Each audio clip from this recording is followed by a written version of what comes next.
Hello, my name is Andrea Summerell and I am the Executive Director for the Elections Division. The 2024 local government elections involve over 5.5 million electors and will be one of the biggest community events held in New South Wales in 2024. We established close to 300 pre-poll venues and around 2,200 polling places across New South Wales on election day. We also employ more than 20,000 people to assist in conducting the elections. Our webinars are intended to help registered political parties, candidates, scrutineers, and other political participants in the elections by explaining processes, procedures, and compliance obligations for the event. However, I must stress that the information we provide is not legal advice. If political participants are in doubt about any legal matters regarding the election, they should seek their own independent legal advice. I and everyone at the New South Wales Electoral Commission look forward to delivering the 2024 local government elections with transparency, integrity, fairness, and safety. I hope you find these webinars engaging, informative, and helpful. This webinar's for the 2024 local government elections, and it's covering electoral funding, campaign finance, disclosure and compliance information. My name's Emma Keane. I'm the Director of Client Experience Regulatory Services at the Electoral Commission, and I'm co-presenting with my colleague Katie Morton, who's our Manager of Regulatory Education and Policy. I'd like to welcome everyone to the webinar and acknowledge that we're hosting this webinar from the lands of the Gadigal people of the Eora Nation. I acknowledge the traditional custodians of the various lands on which we work today and the Aboriginal and Torres Strait Islander people participating in our webinar and education sessions. I pay my respects to elders past and present, and we celebrate the diversity of Aboriginal peoples and their ongoing cultures and connections to the lands and waters of New South Wales. Today we're using Slido to receive and respond to questions through the webinar. Please join to ask or see questions and answers by using the QR code on the screen or visiting slido.com, #LGElections. Here's an overview of the topics we're going to cover today in the webinar, a range of campaign finance rules, laws and obligations for you to be aware of, and information about the Electoral Commission and the election processes. Our webinars aren't legal advice. We aim to support all participants in meeting their obligations, but we do not provide legal advice. Opinions expressed by the New South Wales Electoral Commission are not a substitute for the law. All participants must satisfy themselves as to their legal position, including, where appropriate, obtaining their own legal advice from independent advisors. It is the responsibility of individual political participants to ensure that they comply with New South Wales electoral law. There have been changes to the law since the last election. For example, electoral expenditure caps have been indexed and adjusted. Groups of candidates can no longer register a group name, and prohibited donors now include some registered clubs and their close associates. We're going to cover more of this information during the session. First of all, candidate and group registration. Candidates and groups must register for electoral funding purposes before accepting political donations or paying for electoral expenditure. Current councillors and mayors don't need to be registered. Registration period is now open and closes on Wednesday, the 14th of August. You can register using our online portal, Funding and Disclosure Online. If you register prior to 1 July 2024, you will be required to lodge disclosure forms for the financial year ending 30 June 2024. It's quite simple to register, and you can do it online through our website, through the Funding and Disclosure Online portal. You'll need to apply to get access, and then once you have access, you can register, you can update your register details if these change during the period, and you can also prepare and lodge your political donation and expenditure disclosures. You're able to electronically sign your forms and lodge them when due. There are paper-based PDF forms available on request if you're not able to use the portal. We want to spend some time talking about registration and nomination and the differences between the two. This is an area that can cause confusion. Registration and nomination are two separate processes that serve different purposes. Being registered means candidates can lawfully accept political donations, fundraise and pay for campaign expenses. Being nominated means candidates will be on the ballot paper for the election. Requests to form a group and have a group voting square on the councillor ballot paper must be made separately as part of the nomination process. Candidates and groups that do not register will be deemed to be registered when they are nominated. Nominations close at 12 noon on the 14th of August 2024, and we'll be in touch with you with more information about the nomination process as it gets closer to that time. As I've said, once nominated, all candidates and groups can lawfully accept donations, fundraise and pay for their campaign expenses. Candidates and groups must comply with disclosure laws, even if they do not accept political donations or have electoral expenditure. The details of registered candidates and groups and third-party campaigners for the 2024 election are included in public registers on our website. If your registered details change, you must notify us within 30 days of the change, and you can use Funding and Disclosure Online to do this quickly and easily. I'd now like to spend some time covering information about managing and disclosing political donations and electoral expenditure. The person who is legally responsible for candidates, groups, parties and third-party campaigners must manage campaign finances and disclosures, including accepting political donations, paying for electoral expenditure, operating the campaign account, keeping complete and accurate records, and disclosing donations and expenditure when that's due. So who is legally responsible?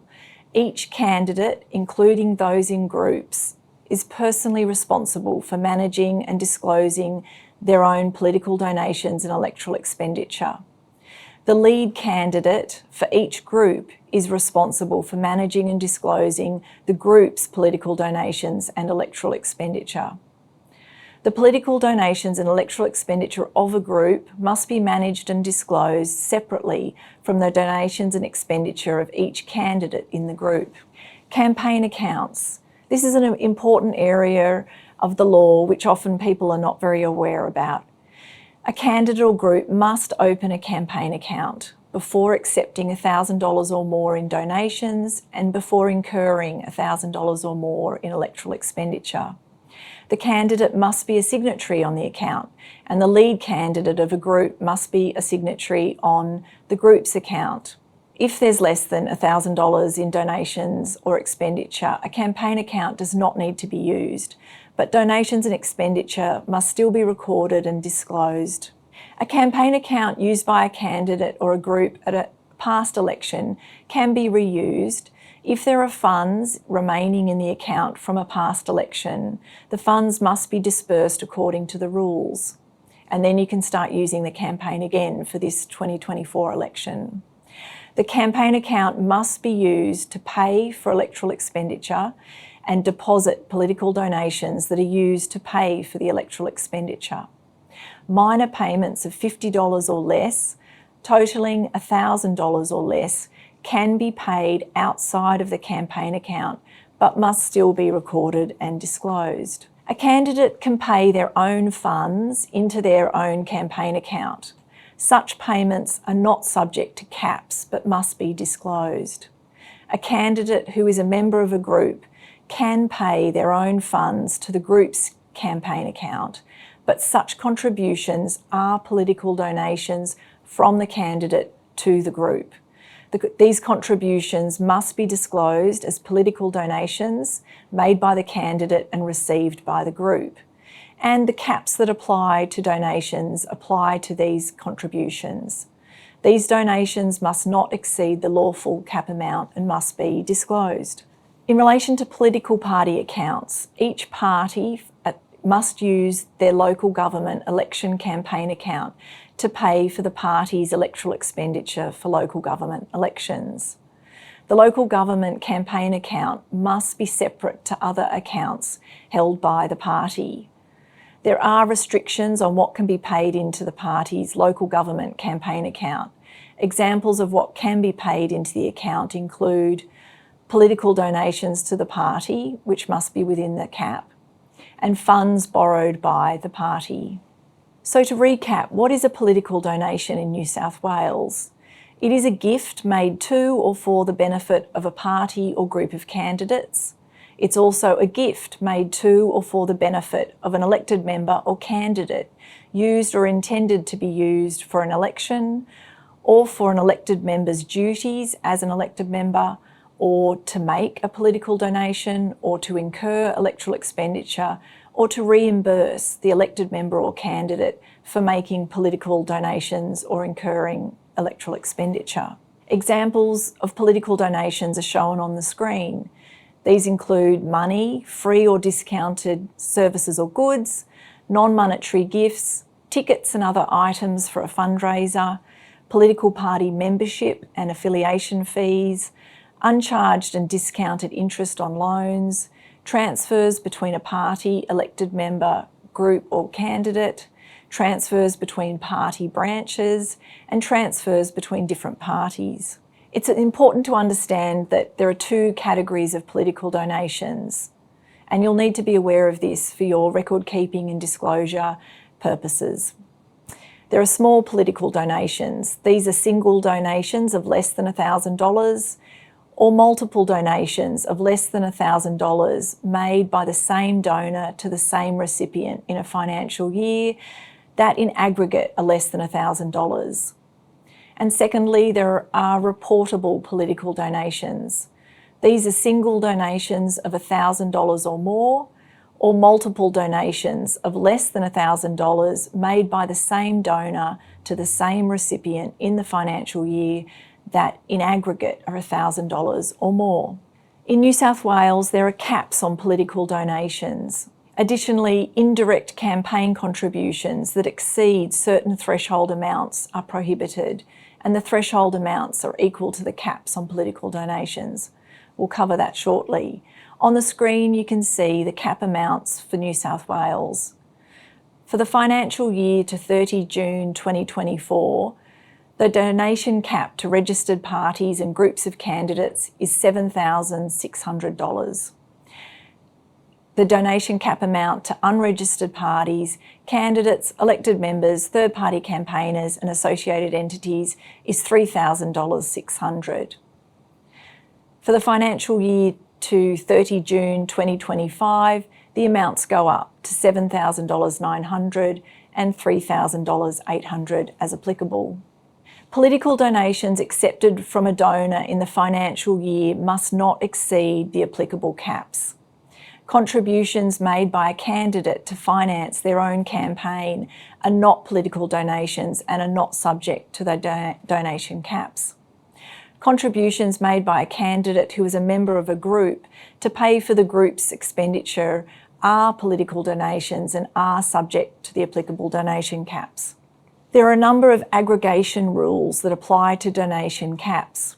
Multiple donations accepted from a donor by the same recipient in a financial year are to be aggregated for the purposes of the caps and must, in aggregate, be within the applicable cap. There's an example on the screen to explain this. If a donor makes a $2,000 donation to you as a candidate on the 20th of May, and the cap amount for the year is $3,600, you as a candidate can only accept up to $1,600 from the same donor for the remainder of the financial year. Multiple donations made by a donor to elected members, groups or candidates of the same political party are to be aggregated for the purposes of the caps and must in aggregate be within the applicable cap for a group. There's an example on the screen. If a donor makes a $4,000 donation to a group of candidates endorsed by a party in May 2024, the same donor makes a donation to another candidate endorsed by the same party in a different local government area in June 2024, that candidate can only accept up to $3,600 from the donor in the financial year, and that's because the group and party cap is $7,600. These rules apply across all council areas and wards in New South Wales that are having an election. So who can you accept political donations from? Donors can only be an individual on the electoral roll or an entity or business with an ABN or other business number recognised by ASIC, or an individual or entity that's been approved by the Electoral Commission to make donations. It is an offence for candidates and groups to accept political donations unless registered for the election. A bit of a recap on the steps you should take when you receive a donation. First of all, as we've already covered, you need to be registered before accepting the donation. You should obtain the name and address of the donor, check the donor is enrolled or has a business number or has been approved by the Electoral Commission, check the donor and the donation amount is not unlawful, make a complete and accurate record of the donor and the donation, issue the donor with a compliant receipt if the donation is a reportable donation, deposit the donation into your campaign account, and use the donation to make payments for electoral expenditure or other authorised purposes. We're going to cover some information about loans. Uncharged interest or discounted interest charged on a loan is a political donation and must be disclosed. A loan is an advance of money, a provision of credit, or any other transaction that is in effect a loan of money. A reportable loan is a loan of $1,000 or more, or multiple loans of less than $1,000 made by the same lender to the same recipient in a financial year, which in aggregate is $1,000 or more. It's an offence to accept a reportable loan other than from a financial institution unless a record is made of the loan, the lender, and the terms and conditions of the loan. Reportable loans must be disclosed to the New South Wales Electoral Commission in the relevant disclosure form. Fundraising. The sale of tickets or other items at a fundraiser are political donations. In addition to keeping records of fundraising donations and expenses, also keep details of the net or gross proceeds from each fundraiser, a description of the nature of each fundraiser, the date and period each fundraiser was held. Fundraising details must be included in donation and expenditure disclosures. Expenditure for a fundraiser is electoral expenditure, but is not subject to the expenditure caps. Prohibited donors must not pay to attend a political fundraiser or let anyone else do so on their behalf. Prohibited donors in New South Wales. We're going to cover a bit of information about this, and please refer to our website for full definitions and more information. It is an offence to accept a political donation from a prohibited donor or from a person on behalf of a prohibited donor. In New South Wales, prohibited donors are property developers, liquor, gaming or tobacco industry, including registered clubs, whose activities include betting, wagering or other gambling. Industry representative organisations are also prohibited donors if the majority of their members are involved in the industries listed above on the screen. Also prohibited donors are close associates of prohibited donors. Other unlawful political donations to be aware of are listed on the screen and include political donations in the form of cash over $100, anonymous reportable political donations, donations by parties, endorsed elected members, candidates or an associated entity of the party to independents, unrecorded reportable loans, and indirect campaign contributions in excess of the threshold amount.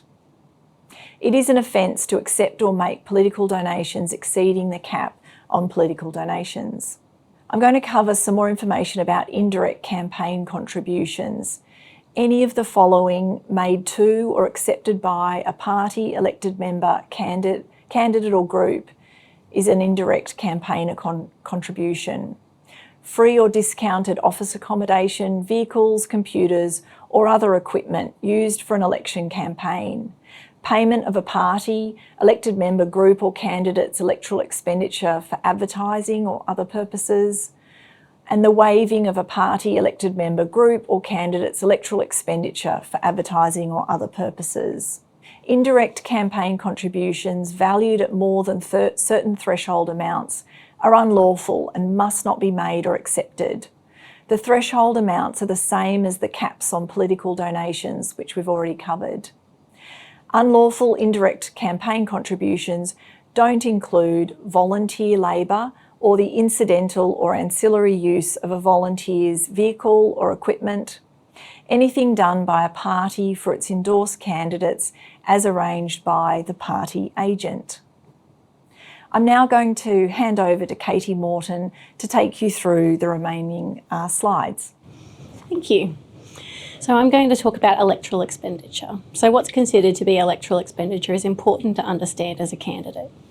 So what is it?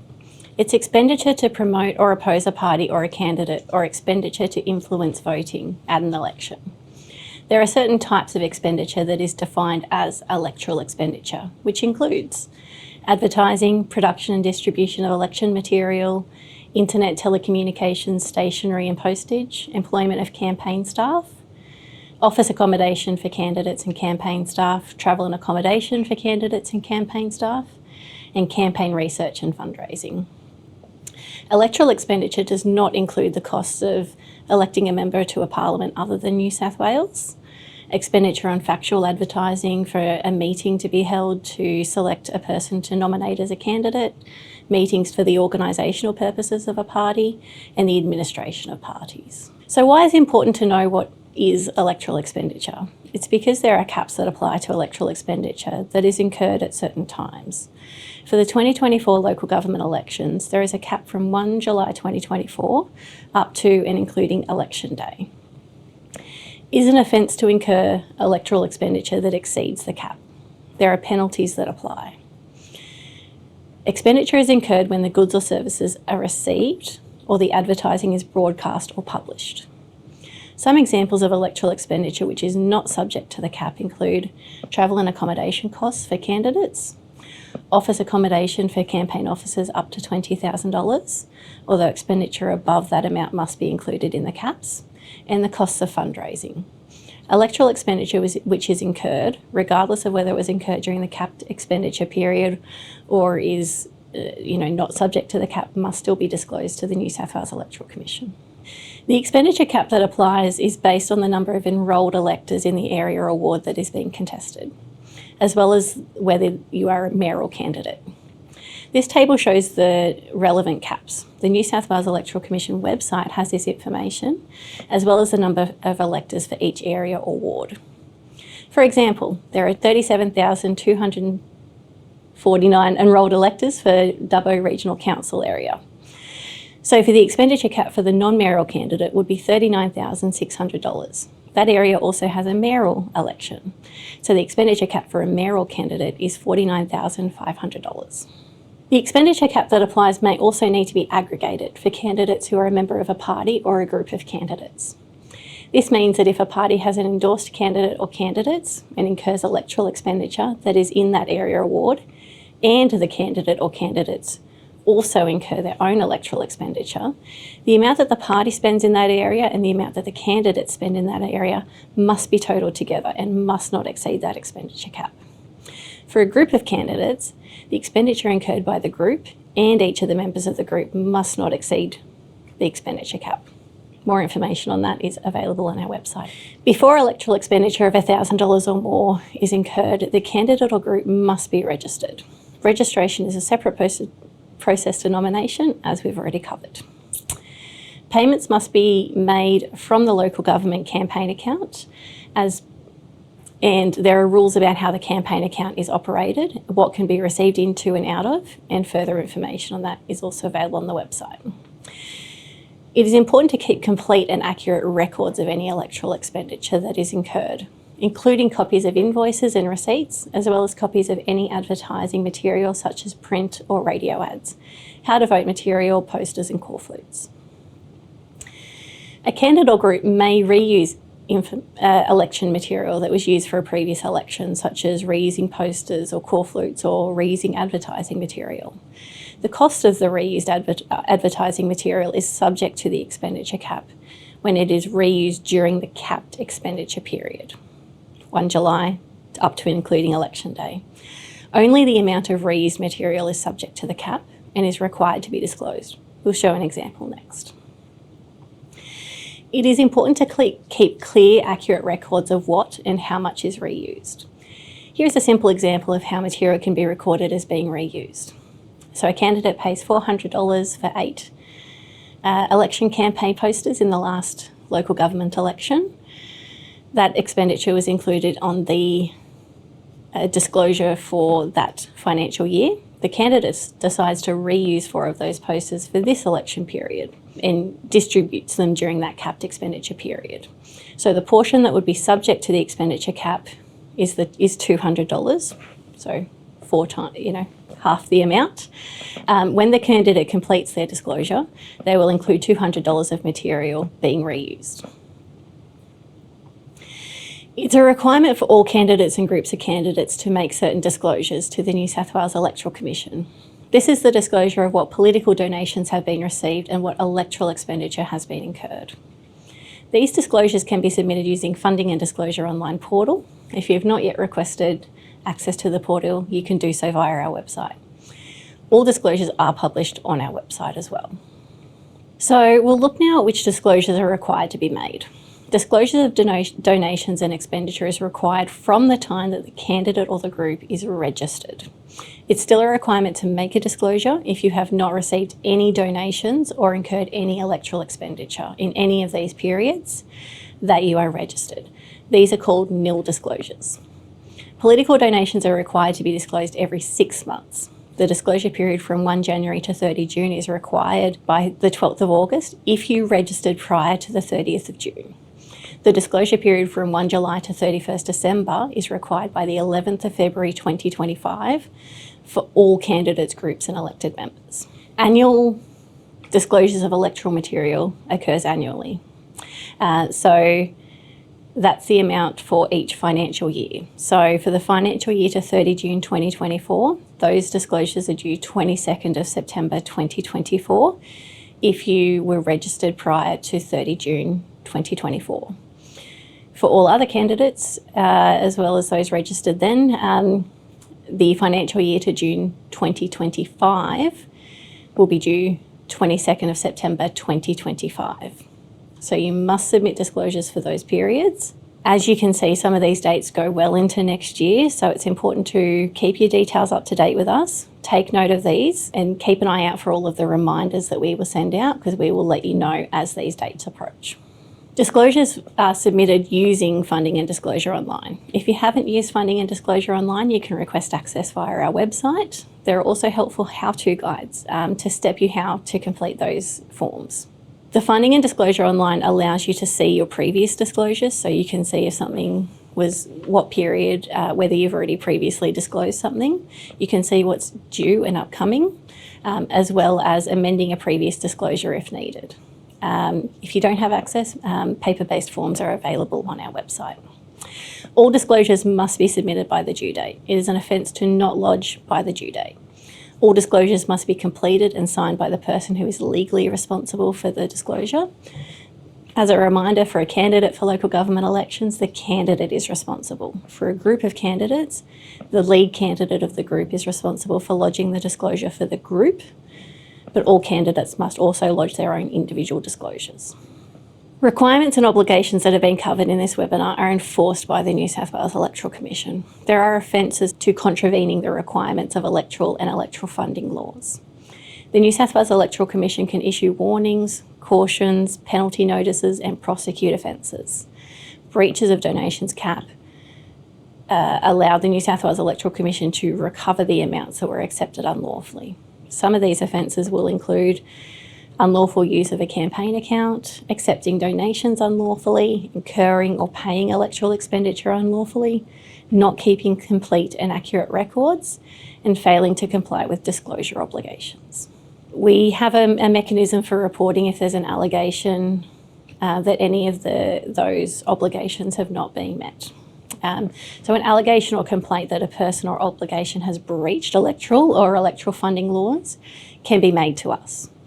The allegation must be made in writing, and there's a dedicated email address on the screen that can be used. The allegation must include relevant and detailed information as well as any evidence that's available. Once an allegation is made, we will not comment on the status of any allegations or investigations. What we do is we publish information in our annual report of detailed statistics of our enforcement activities. For further information on any topic covered in this presentation can be found on our website, which is elections.nsw.gov.au.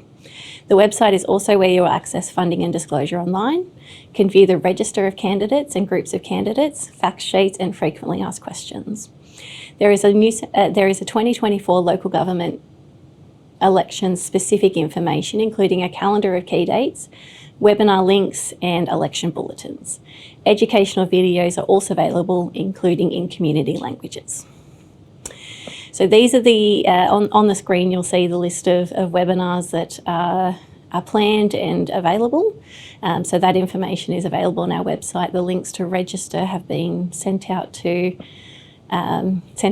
email, but are also accessible on our website. If you still have any questions, we can be contacted during business hours on 1300 022 011. We can be contacted via email, fdc@elections.nsw.gov.au, or using the Contact Us link on our website. As I said, there's a lot of information covering these topics also available on our website. Thank you for joining us.